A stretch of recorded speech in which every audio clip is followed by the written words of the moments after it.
Après-midi d'août, les allers-retours incessants au jardin ont laissé derrière mon grand-père quelques mottes de terre dispersées çà et là sur la tomate ambrée.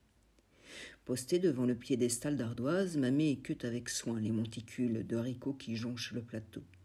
Les grands plats de terre cuite aux bords irréguliers semblent déborder de ce précieux or vert.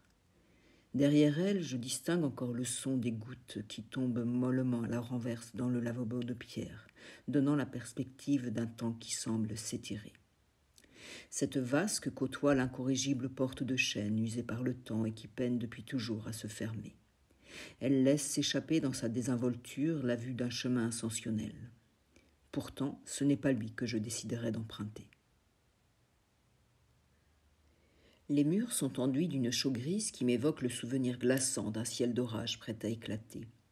Une atmosphère presque religieuse se dégage de ces murs qui encadrent une grande table de pierre accompagnée de ses disciples de bois.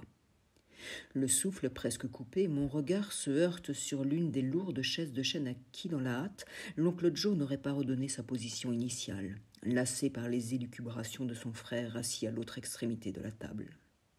Défilant le long de cet autel, mes yeux se posent sur cette étrange végétation qui figure, telle des icônes, sur les fenêtres sablées démesurément élancées qui diffusent une lumière apaisée sur la scène. Sur les étagères d'un verre profond se mêlent les pensées de quelques écrivains à des objets de terre cuite posés de façon hasardeuse au milieu des reliures. Face à cette collection, un lourd plateau d'acajou repose sur deux arches audacieusement superposées. L'ensemble brave celui qui oserait venir perturber le calme de ses souvenirs. Au mur, les yeux bleus d'une femme saisissent les miens qui, troublés par l'aplomb qu'ils dégagent, préfèrent ne pas rivaliser et tentent de trouver une issue. Découragé par cette pièce aux vestiges inaccessibles, je tombe nez à nez avec une arcade peinte d'un jaune audacieux.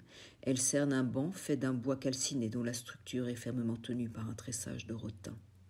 Une niche abrite une série de productions farfelues façonnées par l'ancienne maîtresse des lieux, Madame Grandmontagne. L'une d'elles est le résultat d'une étrange rencontre entre un banal caillou et un cierge blanc dégoulinant. Peu à peu, la mélancolie de la journée qui se fane m'envahit. Submergé par l'émotion, je laisse derrière moi le jaune impétueux de l'alcôve. Je découvre alors un lit posé sur un caisson de bois noir où se côtoient des oreillers de velours vert sapin à des lins de toutes sortes qui tombent de ce couchage perché bien trop haut. J'aperçois au mur une tempête de papier suspendu faite de buvards sauvagement déchirés, puis réunis de façon chaotique. Je m'interroge alors sur les liens qui peuvent bien exister entre eux. Le mur de sable s'ouvre alors sur la salle de bain. La lumière rasante qui jaillit de la fenêtre se met à faire rayonner, tels des joyaux, les robinets de cuivre fièrement suspendus au mur. Hagard, mon regard se noie dans l'éclat des faïences vertes qui côtoient quotidiennement l'âpreté du lavabo de pierre. Au fur et à mesure que le jour décline, ma vision se trouble et se teinte d'un mélange d'illusions et de regrets. Le soleil s'évapore dans un dernier souffle, mais jamais il ne verra l'ombre.